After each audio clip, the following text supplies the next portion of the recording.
Apa itu beras merah berkecambah dan apa manfaatnya? Jadi karena kemarin Kak Diana di IG menanyakan mengenai apa itu beras merah berkecambah, jadi pada episode kali ini kita mungkin fokus membahas mengenai beras merah berkecambah. Jadi ini mungkin mengandung sedikit iklan ya. Jadi beras merah berkecambah ini adalah beras merah yang telah dikecambahkan selama sekitar 2 hari. Nanti di akhir akan saya jelaskan mengenai bagaimana cara untuk mengecambahkan beras merah. Jadi ini awalnya sudah populer di Jepang sejak tahun 1995. Awalnya supaya nasi merah bisa jadi lebih pulen, tapi makin kesini makin banyak ditemukan manfaatnya. Saat ini sudah banyak international paper yang membahas mengenai manfaat dari beras merah berkecambah, tapi di Indonesia masih sedikit yang tahu. Nah seperti ini tunasnya, jadi sebetulnya seperti kacang hijau yang jadi toge tapi ini akarnya tidak sepanjang toge. Jadi hanya muncul sedikit dan itu sudah bisa dimasak. Untuk manfaatnya supaya lebih fair kita coba tanya ChatGPT aja deh. Manfaat beras merah berkecambah. Jadi dari ChatGPT sendiri di sini ada manfaat lebih kayak antioksidan, sehingga bisa melawan radikal bebas dan mengurangi resiko penyakit kronis. Kemudian meningkatkan fungsi otak karena mengandung GABA. GABA ini merupakan gamma butyl amino acid.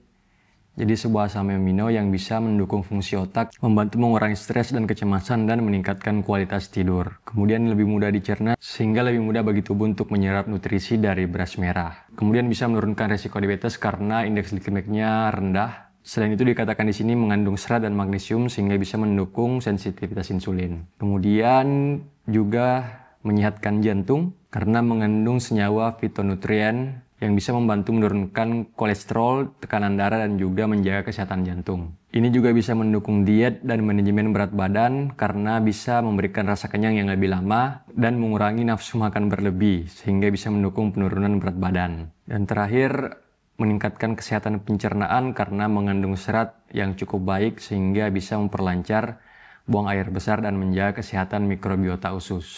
Nah, salah satu manfaat dari beras merah berkecambah itu adalah meningkatkan fungsi otak, mengurangi kecemasan dan stres, serta meningkatkan kualitas tidur. Jadi karena saya sendiri kerja kreatif, kemudian kerja mikir yang mungkin lebih banyak duduknya, jadi sangat membantu untuk mengurangi stres dan kecemasan dan meningkatkan fungsi kognitif. Kemudian untuk physical activity saya mungkin paling olahraga atau mungkin saat ke lapangan ke lahan untuk mengecek kondisi lahan atau paling angkat beras sehingga bisa dibilang physical activity saya lebih sedikit. Oleh karena itu kebutuhan karbonya juga lebih sedikit. Sehingga sangat mudah bagi saya ketika jumlah karbo banyak tapi aktivitas yang sedikit seperti itu untuk menumpuk lemak dan jadi buncit. Nah satu hari itu saya cuma makan sekitar 100 gram nasi merah, itu dimakan 2 kali dalam sehari. Jadi kemarin ini hasil uji lab dari beras merah kita ya. Jadi untuk proteinnya ada di angka 7% atau kalau 100 gram artinya mengandung sekitar 7 gram protein. Kemudian juga kaya akan antioksidan dan vitamin A serta vitamin C. Nah sementara ini untuk karbo dan juga seratnya. Untuk karbonya sekitar 19, ya tidak sampai 19% atau kalau 100 gram artinya tidak sampai 19 gram. Kemudian seratnya bisa di angka 3 gram per 100 gram.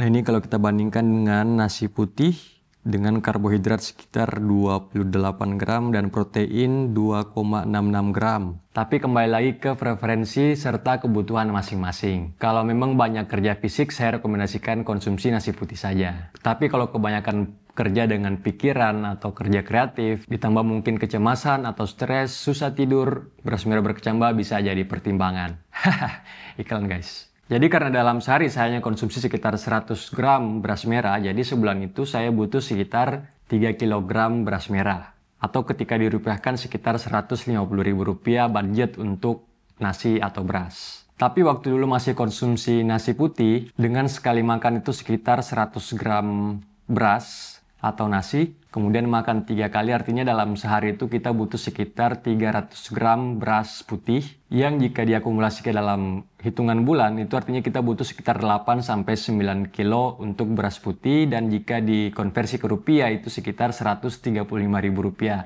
Jadi mungkin selisihnya beda tipis saja ya. Untuk cara membuatnya juga mudah, teman-teman hanya perlu menyiapkan wadah seperti ini. Kemudian kita masukkan ke dalam wadah sekitar 100 gram.